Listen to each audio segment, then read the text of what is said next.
የጠላቶቼ ወዳጅ የመበቀያ ካርዴ አንቺን በመግደል ነው ጠላቶችን የማስለቅሰው። ተደራርበው ሳሚ እንድትወጂው አድርጎሻል አይደል?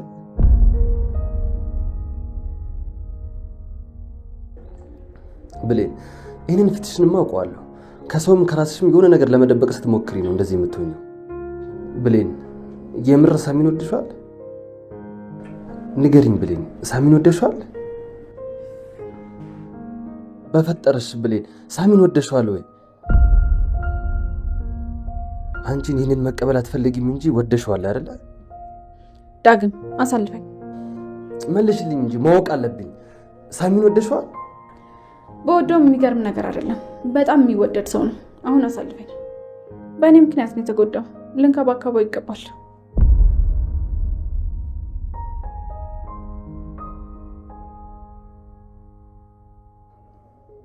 ብሌን ሳሚን ወደዋለች። ለራሷ ምና መቀበል አልፈም ነበር። ለካ ያ ሁሉ ጊዜ እየተጠቀምክብኝ ነበር። እኔ ለአንተ መጠቀሚያ ነበርኩ።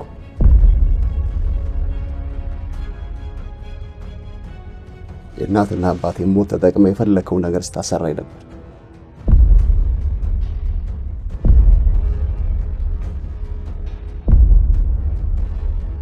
ይህን ታደርጋለህ ብዬ ግን ማመን አልቻልኩም። አሁን ራሱ በጣም ግራ እየተጋባሁ። የእናትና አባቴ ገዳይ እህት እንደሆነች እያወቅህ ያን ሁሉ ጊዜ ስትደብቀኝ ነበር። ውይ ለዚህ ነው እንዴ? እኔ ደግሞ እናትና አባቱን እንደገደልኩበት ያወቀ መስሎኝ። ሰላም ሰላም፣ ውዴ ቻናል የቤተሰቦች እንዴት ናችሁልኝ? እንኳን ወደ እኔ ዩቲዩብ ቻናል በሰላም መጣችሁ። ደህና ናችሁ ወይ? እንግዲህ በዛሬው በአደራ በክፍል 78 ላይ የበኃይሉ ተንኮል ከቀን ወደ ቀን እንግዲህ ስታይሉን እየቀየረ መጥቷን ማለት ነው። የሆነ የጀመረው ነገር ሲበላሽበት የሆነ ነገር የማያጣው በኃይሉ አሁንም ሰላምን ማሳደዱን አላቆመም። እንደሚታወቀው እንግዲህ ሰላም ወንድሟን ከቤቷ ከህይወቷ አባራ አላውቅህም ብላ እንግዲህ በልጄ በኩል ልትገለኝ የነበርክ ጨካኝ ወንድም ነህ፣ ለገንዘብ ብለህ አንተ እኔን ልታጠፋኝ ነበር በማለት እንግዲህ በእርግጥ ሰውየው ጥፋተኛ ነው። ነገር ግን ደግሞ ይህን ነገር የነገረቻት ቃል መሆኗ ነው የሚያስጠላው ነገር እንጂ ትክክል ናት። ወይም ደግሞ በኃይሉ ሰላምን ለማጥፋት ብዙ ሴራ ሲያሴር ነበረ። ቃል ልጇ ያልሆነችውን ልጅሽ ናት በማለት ድረስ ቤቷ ድረስ ከማምጣት ድረስ የደረሰው ነገር ግን ሰው የዘራውን ያጭዳል እንደሚባለው እንግዲህ በኃይሉ ለክፋቱ ለተንኮሉ ተባባሪ ብሎ ያመጣት ቃል እራሱን እንግዲህ ይሄ ሌባ ሲጣላ ሲካፈል ይጣላል የሚባለው አባባል ማለት ነው። ቃል ወደ ገንዘቡ የቀረበች ወደ ውርሱ የቀረበች ሲመስራት እንግዲህ በኃይሉን ከርተዋለች ማለት ነው። በገዛ እህቱ ፊት እንግዲህ የእሷ የሰላም ትክክለኛ ልጅ እንደሆነች የሚያሳየውን መረጃ በራሷ በድብቅ በመቀየር እንግዲህ ማንም ሰው ሊገምተው ሊያስበው የማይችለውን ነገር በማድረግ በኃይሉን ከጨዋታ ውጭ አድርገዋለች። በዛም እንግዲህ እሱን ብቻ አይደለም ያደረገችው። በነገራችን ላይ በኃይሉ ላይ ብዙ ነገሮችን አድርጋለች። የሆነ ነገርን ካስተካከለላት በኋላ በኃይሉን ማስወገድ ነው ሁል ጊዜ ሀሳቧ። ብቻዋን ማሸነፍ ነው የምትፈልገው ቃልና 100% 25% ነው የሚሰጥሽ የተባለችው ቃል እንደዛም አይሆንም፣ እኔ የምፈልገው ሙሉውን ነው በማለት እንግዲህ ብዙ ጊዜ አይታችሁ ከሆነ በኃይሉ ነገሮችን ያመቻችላታል። ወደ ሰላም ገንዘብ የምትቀርብበትን መንገድ ያመቻቻል። እንግዲህ እሷ ናት ዋና ቁልፏ። ልጅ እንደመሆኗ የሰላም ትክክለኛ ልጅ እናት ተብሎ እዛ ቤት እስካለች ድረስ የገንዘቡ ወራሽ የምትሆነው እሷ ናት። ሰላም የሆነ ነገር ብትሆን የሰላም ንብረት ወደ ቃል እንደሚሆን በኃይሉ ያውቃል። ታዲያ እንግዲህ እሷ ይህን ነገር እንግዲህ ሲያመቻችላት ወይም ደግሞ ወደ ገንዘቡ ስትቃረብ ነው በኃይሉን የምትከዳውና እዚህ ቀደም አሳስራው ነበረ። ልክ ሲታሰር ግን ነገሮች ሁሉ ብልሽት ነው ያሉባት። በዛ ሰዓት እንግዲህ ለምንድን ነው ቸኩዬ በኃይሉን ያሳሰርኩት ስትል ነበረ። እቅዳ ነበረ ሰላምን እንዴት እንደምትገላት በኃይሉ እንዴት አድርጋ እንደምታስወግደው ወደ ገንዘቡ ልክ ስትቀርብ ነገሮችን ካመቻቸላት በኋላ እሱንም ሳሚንም ሁሉንም ሰው ካጠገቧ እንደማስወገድ እንዴት እንደምችል ሂሳብ ሰርታ ነበር ቃል። እንግዲህ የያዘችው የጨበጠችው ሲመስላት፣ ሁልጊዜም የሰው ገንዘብ እንግዲህ የትም እንደማያደርስ ማሳያ ነው። በጣም ብዙ ዋጋ ከፍላለች ቃል። ከመጀመሪያው እስካሁን ድረስ የተራመደችው እርምጃ ዋጋ ሲያስከፍላት ነበረ። ደስታ አልነበራትም። ያገኘችው ትርፍ ገንዘብ የለም። በስቀቀን ነበር ህይወቷን ያሳለፈችውና እስካሁን ድረስ ግን አንድ ጠብ ያለላት ነገር አለመኖሩ በጣም ነው የሚገርመው። እንደውም በተቃራኒው የሚወዷት ቤተሰቦቿን ሁሉ በአካባቢው ያሉ ጓደኞቿን ሳይቀር ነው እንግዲህ ይህ ባህሪዋ ያሳጣትና ነገ ላይ እውነታው ሲጋለጥ ደግሞ ምን እንደምትሆን መጨረሻዋ ጎዳና ነው የሚሆነው። ምናልባትም ከእስር ቤት ከተረፈች ማለት ነው። እና በኃይሉ እንግዲህ ሚስጥሩ ሁሉ ተጋለጠበት። ለዛውም ደግሞ ትጠቅመኛለች ብሎ ባመጣት በቃል በኩል ነው የሁሉ ውርደት የገጠመው። ከእህቱ ጋር እስከ መጨረሻው አጣልተዋለች። እንግዲህ ነገሮችን ቅምር አድርጋ ቃል ማለት ነው። ይህ ነገር እንግዲህ ሰላም ይሄንን ስላመነች በኃይሉን ከቤት ካስወጣችው በኋላ ገንዘብ የሚያገኝበትን የሰላምን እጅ የሚጠመዝዝበትን ብዙ ነገሮች ሲያደርግ ነበረ። ከነዛ መካከል እንግዲህ ወይዘሮ አልማዝ ናት። ወይዘሮ አልማዝ ደግሞ ሞታለች በማለት በማስፈራራት የሰላምን ንብረት ለመውሰድ ብዙ ቋምጦ ነበረ። ሰላም ግን በጣም ጎበዝ ሆናለች። በዛን ሰዓት እንግዲህ እጄን ለመንግስት ብሰጥ ይሻለኛል ለበኃይሉ ገንዘብ ከምሰጥ ብላ ወንድሟ ላይ ቆራጥ ሆና ስላየዋት በጣም ነው ደስ ያለኝ። ብዙ ጊዜ ሰላም የዋህ ነገር ናት።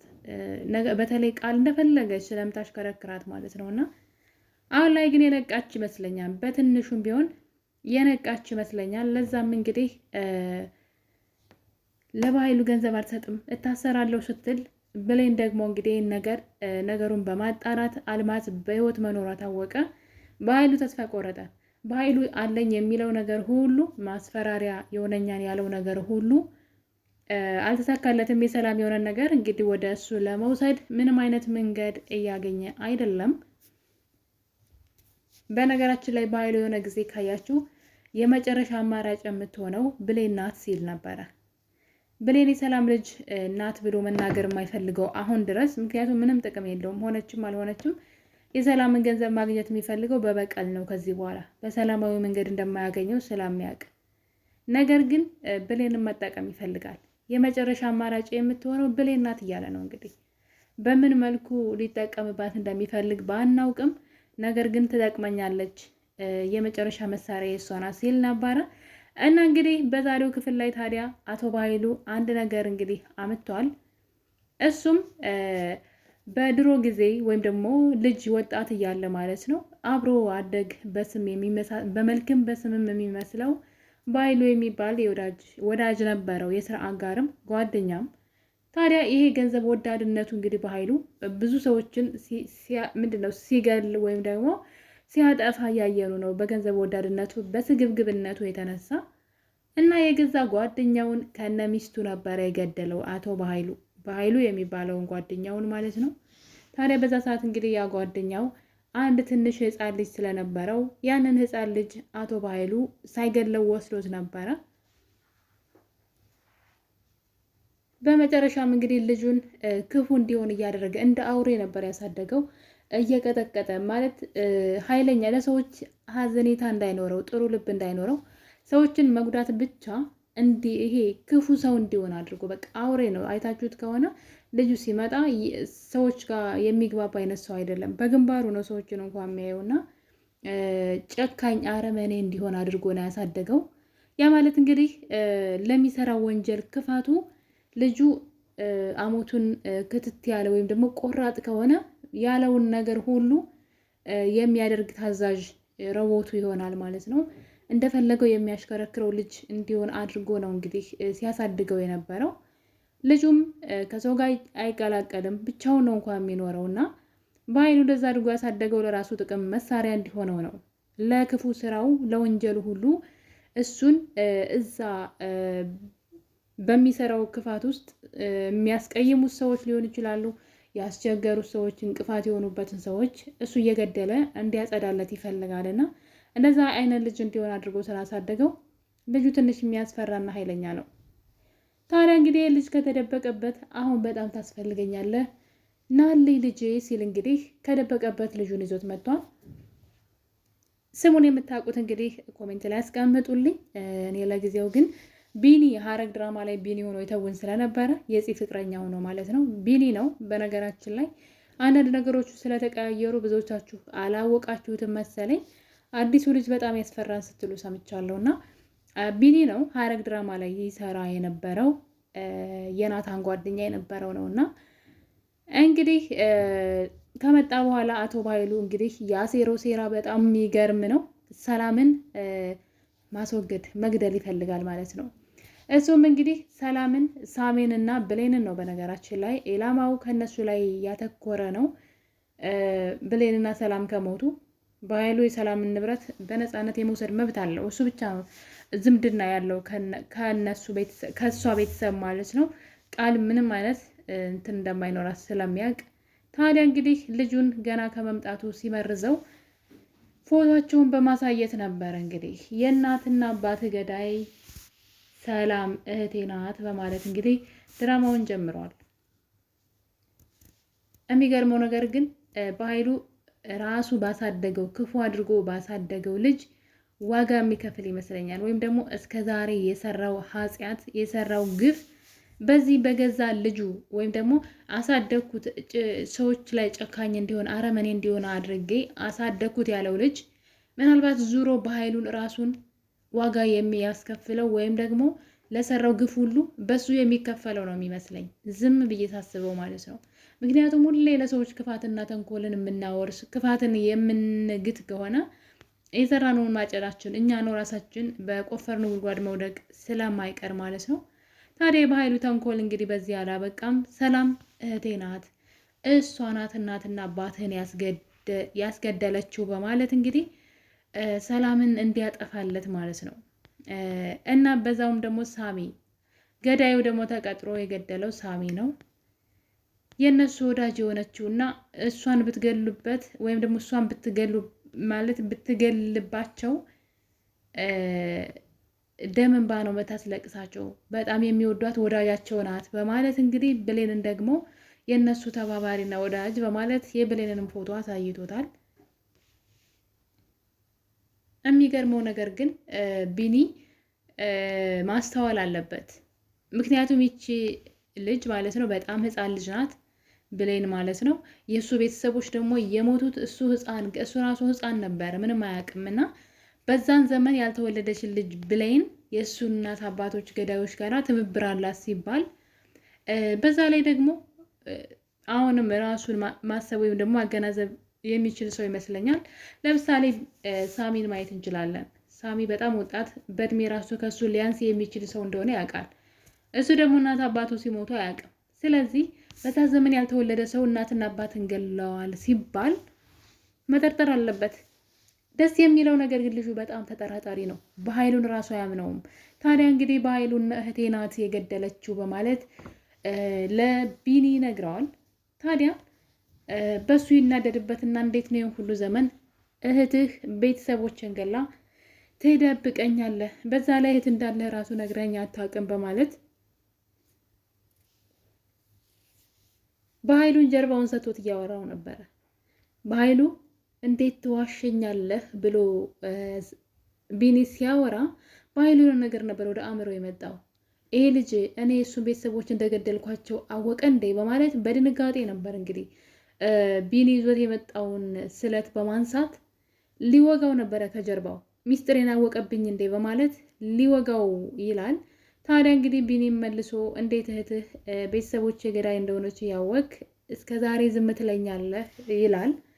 በዛ ሰዓት እንግዲህ አቶ በኃይሉ የያዘውን ቢላ ይዞ ቁጭ ይላል። ቢላው መያዣ ወይም ደግሞ እንጨቱ የቢላው እንጨት የነበረው ቢኒ ጋር ነበረ። ዙሮ ቢኒ በእጁ ይዞ ስለነበረ እና አቶ በኃይሉ እንግዲህ ቢላውን እንደያዘው ቁጭ ይልና ቢላው ከሱ ጋር ነበረ።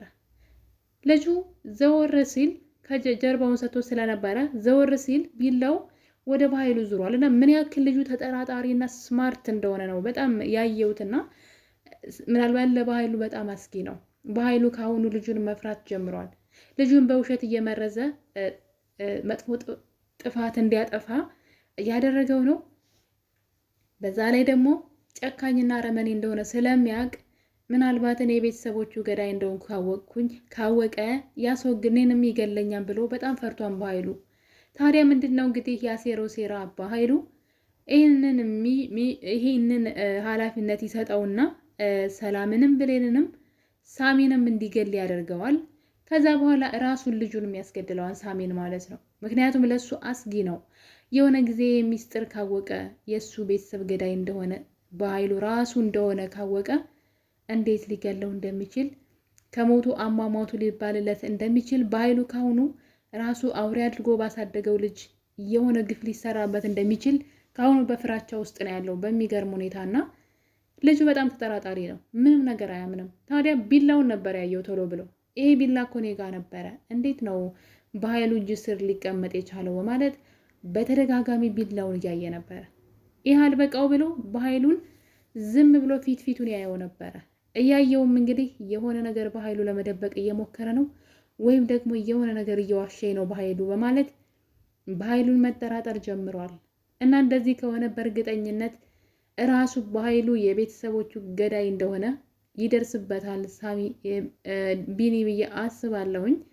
አቶ በኃይሉ ግን ተንኮሉን አሁንም ቀጥሏል። በእርግጠኝነት ለማየት ያብቃችሁ። ታዲያ ትልቁ እንግዲህ ነገር ምንድነው? እንዴት ነው ሰላም ቤት የሚገባው የሚለው ነው። እሱም እንግዲህ ሌላ ታሪክ ውሸት ሲፈጥር እያየነው ነው በኃይሉ። እዚህ ቀደም ሐዋሳ ያለው ሚስት አግብቼ ነበረ እና አንድ ልጅ ነበረኝ፣ ባለቤቴ እርጉዝ ናት ትቻት ጠፋው ይላል። ከጠፋው በኋላ ግን እሷም ልጅም የት እንዳለው አላውቅም፣ በህይወት ይኑሩ ይሞቱ አላውቅም። ሰላም ግን እድሜ ልኳን ፈልግና አምጣልኝ እያለች ታለቅስ ነበረ። የሷ ልጅ ሳይሆን የኔ ልጅ ሳይሆን የሷ ልጅ የጠፋ ይመስላት ነበረ እያለ የውሸት ታሪክ ይነግረዋል። እና አሁን እኔ ነኝ ብለህ ትመጣለህ ማለት ያ ልጅ አድገህ እኔን ፈልገህ እንደመጣ ሆነ ሰላም ቤት ትገባለህ። ሰላም ደግሞ ያለ ማቅማማት ትቀበልሃለች። ምክንያቱም በጣም ነበረ የምትሳሳልህ ሳታውቅህ እያለ እንግዲህ ሰላም ቤት አሁን ላይ የበኃይሉ ልጅ ነው ወይም ደግሞ በኃይሉ አባቱን ፈልጎ እንደመጣ መስሎ ወደ ሰላም ቤት ሊገባ ነው። ታዲያ የሰላምን በር ሲያንኳኳ ብሌን ከፍታለታለች። ብሌንንም እንዳያት የጥላቶቼ ወዳጅ አንቺ ነሽ፣ አንቺን በመግደል አስለቅሳቸዋለሁ፣ የምጀምረው ከአንቺ ነው እያለ ብሌን ላይ ሲይዝት እያየኑ ነው። ቢኒ ወደ ሰላም ቤት እየገባ ነው። በሌላ በኩል ደግሞ ብሌንና ሳሚ ፍቅር የጀመሩ ይመስለኛል። ብሌን ከሳሚ ፍቅር ወይም ስሜት ሳይዛት አይቀርም። በቀጣይ ክፍል እንግዲህ በአደራ ምን ይፈጠራል? ቢኒ ብሌን ምን ሊያደርጋት ይችላል? በጣም አጓጊ እየሆነ የመጣው አደራ ድራማ በቀጣይ ክፍል ምን ይፈጠራል የሚለው እጅግ አጓጊ ነው። ቢኒ አሁን ላይ ሰላም ቤት መጥቷል። በቀጣይ በሌላ ቪዲዮ እስከምንገናኝ ዛሬው ይሄን ይመስል ነበረ። ባይ ባይ።